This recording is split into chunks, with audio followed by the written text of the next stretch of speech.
failure, Brampton actually ranks super high as well. Like I mentioned earlier, we have recently been named one of the best Canadian cities to invest in Canada. Some of the ways we attract businesses from Africa and the Caribbean are through the Global Talent Stream, the Global Skills Strategy, and Startup Visa Program, which are visa streams into Canada to support employers and businesses. For small businesses here in Brampton, we primarily support them through our Brampton Entrepreneur Center. At this center, we offer advisory, mentorship, informational sessions, and trainings with opportunities for grants. I know that the SATA Business Plus program is currently ongoing, and this is a process where some businesses will eventually be given grants to support their businesses. We also access resources from the province and federal governments, like Canada Benefit Finder and the Tsunami Grant, amongst others. Today, we have established business relations with countries in Africa and the Caribbean, with some businesses brought in successfully, others on the way, and some in the pipeline. Like I said, this is just a summary. I'm still around to take your questions and to network, and I implore you to grab a copy of our annual report from last year, just right here. Thank you very much, and once again, thank you, everyone, for this opportunity.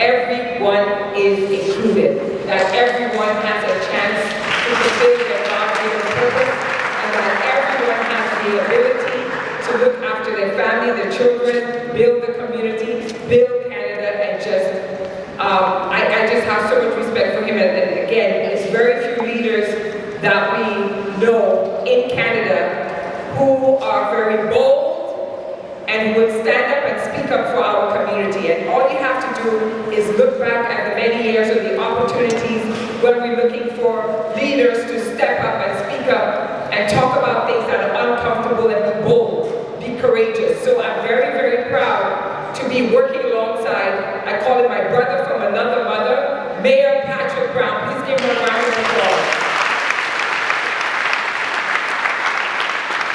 So just quickly to let you know, we have a little booth on this side. So I'm hoping to connect with all of you. I want to acknowledge one of my colleagues, Michael Okoli, right here. There's another person, Andre, who could be here with us, and there's Epidemic, the Equity Office, who supports our work. We have an opportunity, my brothers and sisters, to do great work with great leadership. The wind is behind us. It is now our time for us to move forward. It is time for us to come collectively and utilize all that we have. We've got to be able to continue to come together, to unite and to build. To unite and to build. And there will be no stopping us. One of the things I ask you and I implore us to think about, it's not just about us, the adults, but we've got to be thinking about the generations to come. We have to be thinking about our little children, our children that are going through very tough times in the schools and in the systems. Imagine, we have a difficult time dealing with anti-Black racism. Imagine what our children are going through. So we have no time to be divided. It is time to be united because it's about our future and it's about those beautiful, innocent, amazing children that are looking for us, grown up, to get our act together, put ourselves together, and make the impact that is necessary. I just also want to mention that our brothers and sisters that are coming from the continent seeking asylum here, Mayor Brown, Jean Augustine, Zeleno Conde, Allison over here, Pam over here, Michael on this side, Uche. There are a number of us who stood tall to say that it's going to be unacceptable for us to have our beautiful brothers and sisters from the greatest continent ever to be sleeping on the ground, knowing that these individuals have so much potential in themselves. So again, it is for us to stand up, reach out, and make it unacceptable to have them sleep on the ground. What is that? I need all of you to get up from where you are, to do something, to come together and make this work. They try to get me off, but that's okay. But we've got a lot of good things happening. The last thing I'm going to say is that we have a consultation. It's called the Community Voice Consultation that we are putting together this year. It is to have the voices of you to tell us what you need from us. So we want you to be able to participate in that, because from that we'll develop the 5-year action plan. But put your hands together for all of you volunteers, advocates, fighters, and my Brampton staff, and again here around. Let's do this. Let us build. Let's unite, and let's make this place the great city and the great country it is to be. Thank you.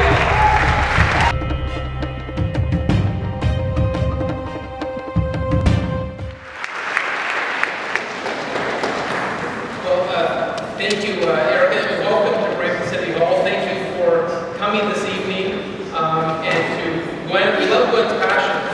To all the pastors here tonight, if you need someone on a Sunday for a sermon, I think she can give anyone a run for their money.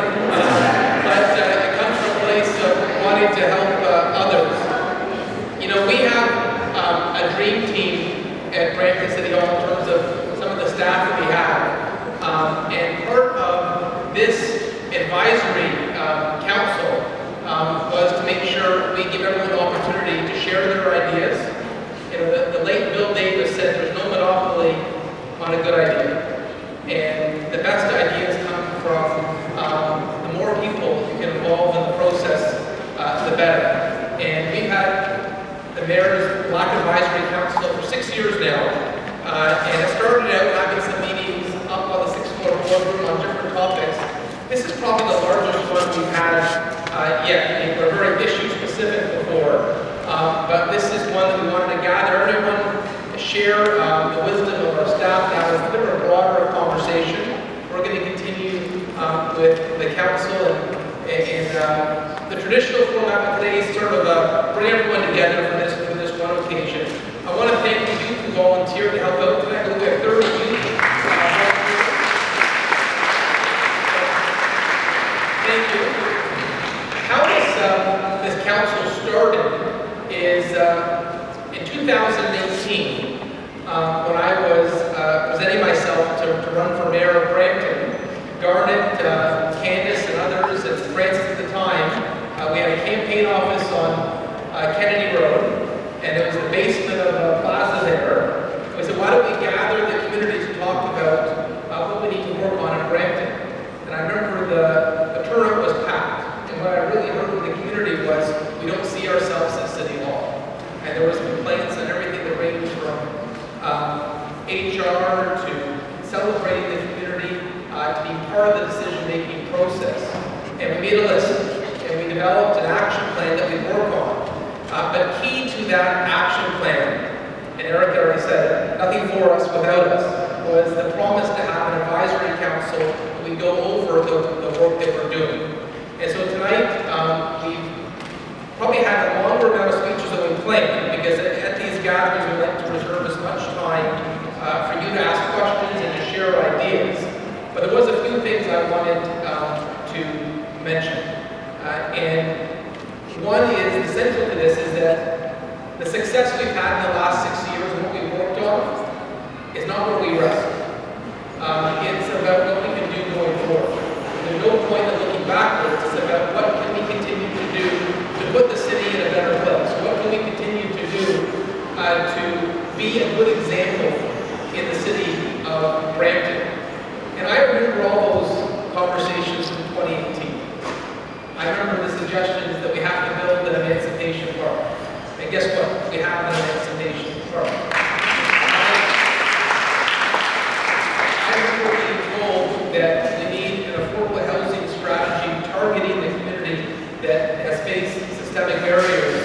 And that agreement with Black North that Garnet mentioned, part of that agreement, the first affordable housing partnership directly with Black North in building affordable housing in Peel region. The first in Canada was done in the region of Peel. It was proud to support that initiative of my friend West Hall. I also remember hearing that when the city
Shirley is here. I remember talking in that meeting. You were at that meeting in 2018. And I remember it was said, celebrate the community.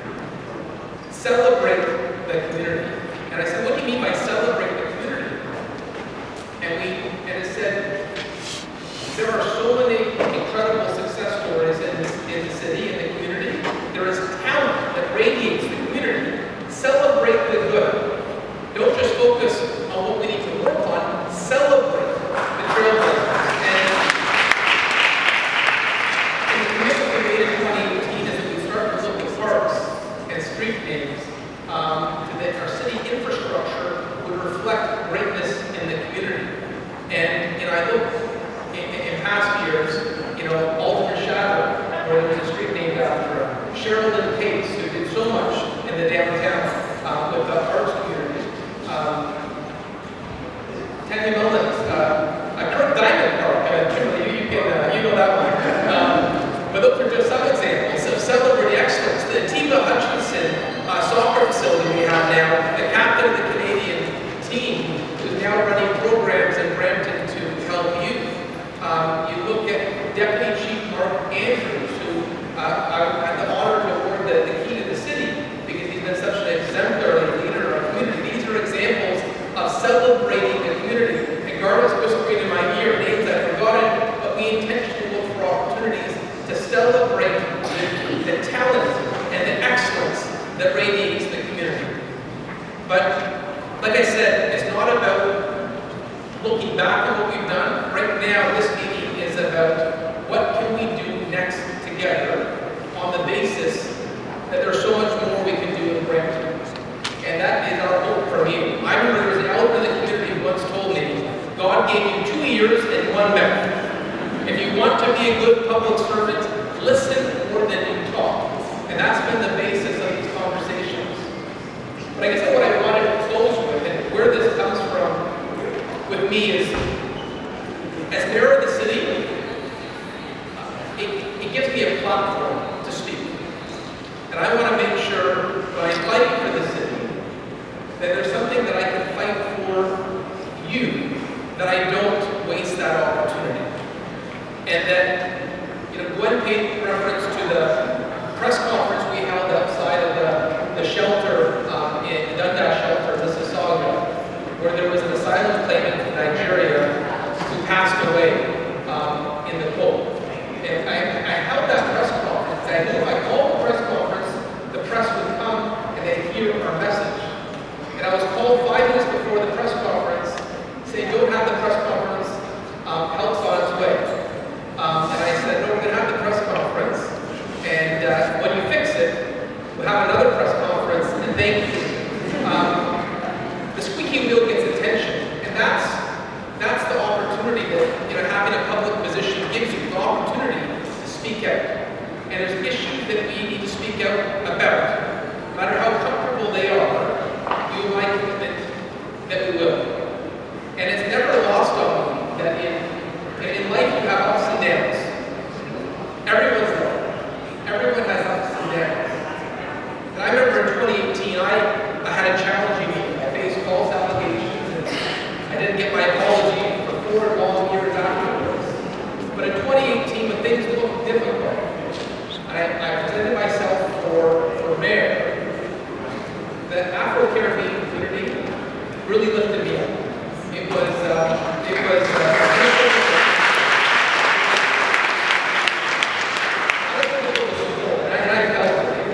I was doing events all day long. My mother was doing it. My mother was saying whenever she met a family from the community, automatically they were supportive. I remember her going to meet with the United. No one feels a child's ups and downs like a mother, right? And I remember her going to the United Achievers Seniors Groups at the time they were for Tito's. And she came back so happy because she felt that support. And for me, what that brought is a debt of gratitude, a debt that I want to do whatever I can to help the community. So this council is to let us know what can we do. And we have the capacity to do a lot more. Because when we started, when we finished the garden, there wasn't everywhere in the city, you see the community playing senior roles. I started in 2018 talking about all the problems at HR. Cynthia Costa from the community runs HR now. And so you see the community, we've got the tools to fix things, as long as we identify them and chart out a path together how to fix them. So enough speeches. This meeting is for you, and we're here to take notes to see how we can be allies in making sure that Brampton is a great example that other cities look to. And so I think, is it Candace or is it Erica moderating the questions and feedback? A little bit of everything. But thank you for being here. Onwards and upwards, let's do great things for the community of the city of Brampton.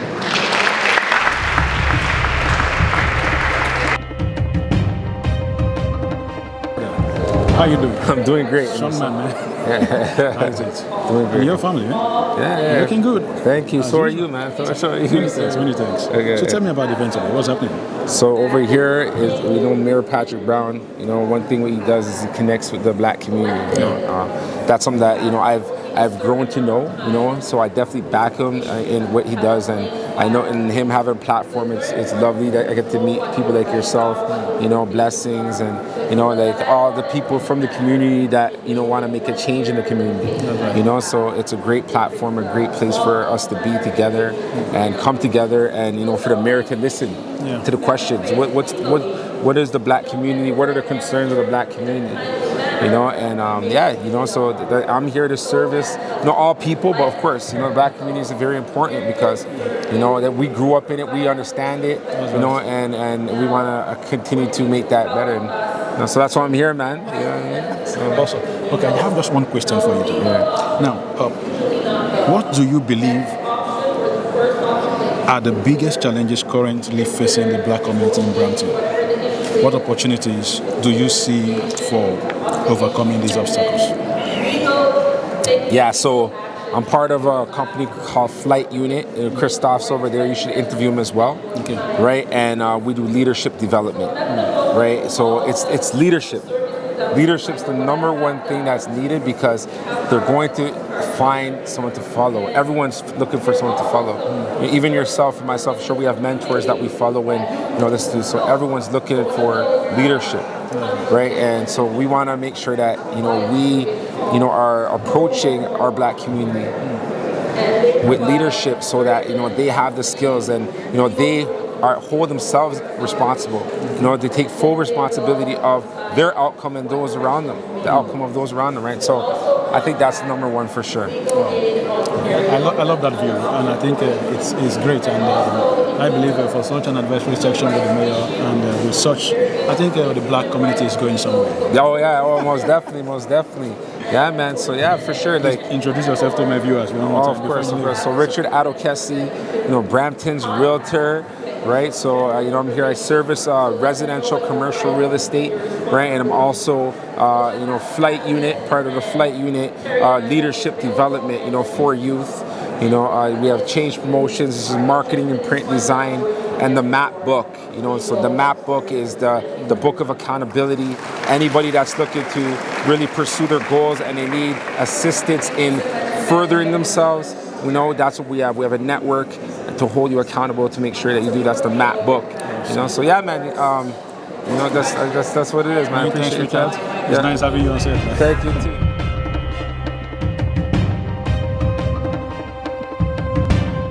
Thank you, brother. Thank you. Please, you with me too, man. Okay. How you doing, brother? I'm Prince. So what's the name? Okay, Christoph. Christoph. Yes, Christoph. Christoph. So what do you do? So we have an organization. So we're partnered with different school boards, and our whole initiative is building leadership capacity in students, staff, and parents. And really, because especially within our community, there's a lack of leadership has been decimated for a very long time, and so we have a lot of followers, and that's the reason why you see our youth getting involved in things that are not beneficial for them, right? Because they don't have the confidence, the belief in themselves to assert themselves from right and wrong. They just sort of go what's systematically designed for them to go. So how do you think this advisory session with the mayor would benefit this section of youth and people that you lead? Well, I think first the mayor hearing the needs and the concerns of the community, I think, is important, and ultimately, bringing that awareness. Awareness is everything, right? We can't go in a direction until we're aware of the option. Secondly, I think in terms of getting more following up with the mayor in regards to air, because we need to have everyone involved in the system. The system only works when everyone's involved, right? Everyone has different benefits that they bring to the table, and until we can really understand that as a community, and not only us as a community, but the wider community, we're not going to ultimately be able to reap what we're capable of in society. And Brampton is starting to grow. We're starting to see that.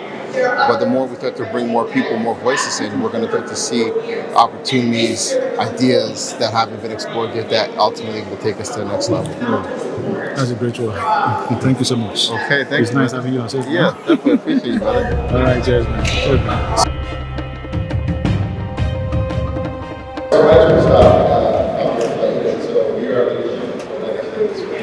School communities. Can you hear me? Sorry. Okay. So we're a leadership organization serving Peel and Dufferin Peel students in schools and so forth. And so we have 3 primary areas of concern for our youth and ensuring that there is success in their future. So first, self-growth and well-being. Secondly, social and race relations. And then lastly, the environment. And so we as an organization, we're curious in regards to the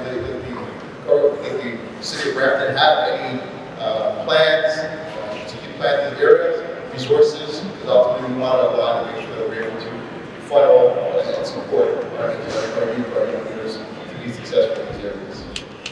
So a great question about youth, and I'd say a lot of stuff that relates to young people will be done in the Board of Education. We have some tremendous advocates there that are first ready to help. Look at Trustee Kathy McDonald. So anything in the school system is governed by the Board of Education.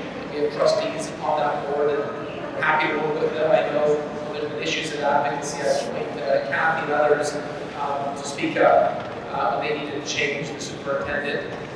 In terms of how we integrate the city into opportunities for youth, there's a few ways we're doing that. We have some partnerships with the Board of Education that we're doing at a city facility to create opportunities for those that really want to get involved in STEM.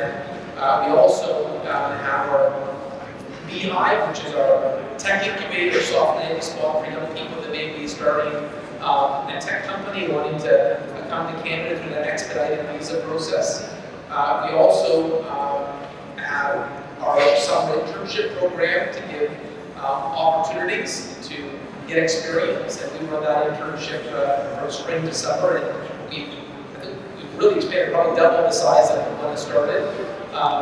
And we're always looking for other opportunities, co-ops with opportunities too. Anywhere we can help mentor youth for tomorrow, we will. Obviously, youth have the greatest stake in decisions made today. It's going to affect them more than everyone else, and so we're happy to take suggestions to what else we can do to young people in our city.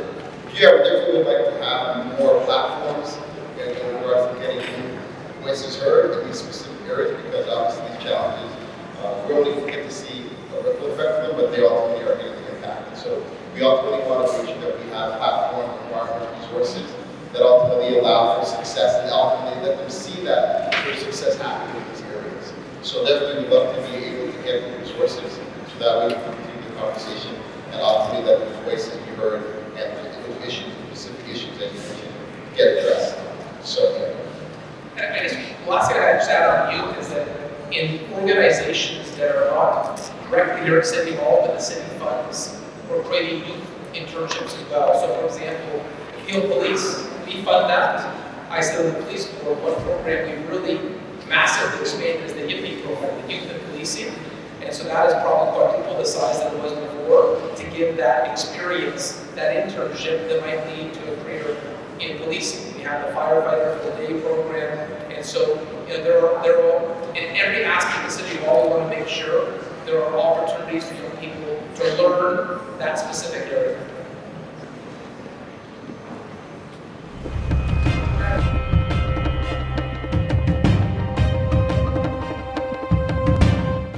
How are you, Mom? I'm good. Yeah. As usual. sorry? Good, as usual. Yes. Oh my God. How are you, Sophia? I'm great. Please introduce yourself to me. Hi, my name is Sophia Jackson. I am an author, speaker, and community advocate. I have an organization called Soulful Color, and where we create affirmation coloring books for all ages that are also diverse and inclusive in the imagery. So I'm also I do workshops and presentations in community organizations as well as so not-for-profit, corporate, and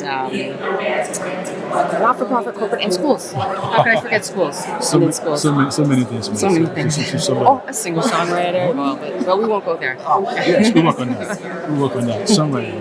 Now tell me. So, what advantage is this? Can we get from this very advisory section with the mayor? What's the benefit? Is it not a ceremony? Sorry, is it not a ceremony? It is a ceremony. It feels almost like a maybe a mini rally, like a call to action. You know, for the. So it's beyond the ceremony. Yes, I believe so. Yeah, it's a call to action. I think I've been coming to these events over the last several months, and this is the largest turnout that we've had since I've been attending, and so it's really great to see the community coming out. Having said that, I also believe that there is a segment of the community that's definitely not represented here, and I'm not referring to just our young people.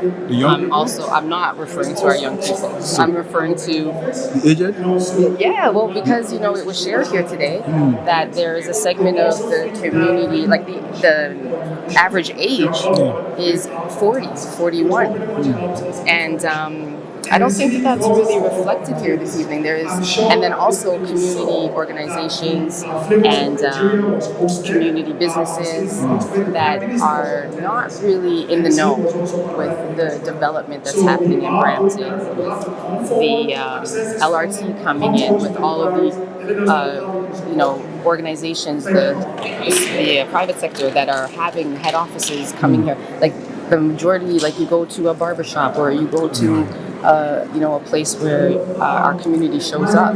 Chinguzi Park during an event like the food truck festival that just happened or the jazz festival. Like our community shows up for those things, but a lot of them say that they didn't know that it was happening, or they found out at the last minute. So I think there's a communication breakdown or gap that definitely needs to be filled because possibly this place won't be enough, right? The space here it wouldn't be enough if the whole community showed up. So there'll be trouble this here. Would definitely not be enough. But then let's have that use problem. the mayor's office as well.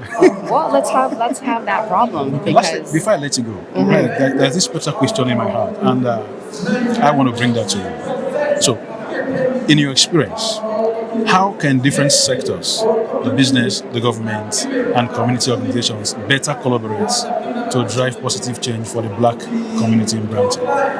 How could they all better collaborate? Yeah. I think it really lies on what I just said is the communication. Because if the communication gap is filled, where it's not just the elders showing up and business owners and entrepreneurs, people who are already tapped in to the entrepreneur layer of Brampton. If those individuals showed up, they're the ones who are already doing the work, but are not being recognized for what they're doing because they're not aware of what's happening here this evening. I could call up a few individuals who I know who would be able to bring 10 or 15 people with them that don't even know that this is happening today. That mind you, I did share the information with them. But they're also like, what's going to happen if I show up? There's what are the actions that are going to happen? So there's still a little skepticism that needs to be tackled as well. So I think to answer your question more succinctly is more communication. More communication. More communication to the right individuals. We heard that. Yes. More communication. Yes. The Black community is going somewhere. I'm sorry? The Black community is going somewhere. We've been going somewhere. We're hitting the match. Again, everything happens in silos, right? There's a lot of great work that's being done in our community, and it's, you know, an organization here, an organization there, an organization here, and it would be great if we could collaborate a little bit more, but then also realize that we are not a monolith. So, you know, if we can connect certain groups that are doing the right things to create like just a larger group, that would be amazing. But we also have individual needs and wants, and it's not all the same. I don't know how it is. It's not like that in any community, really. Right? We know other communities, they are also segmented and they also work in silos. But for some reason, when it comes to the Black community, I think on this is one of the things that we're taking on in the studio. One of Let me later because I know I can keep going. I can keep going. Thank you, Sophie. Thank you.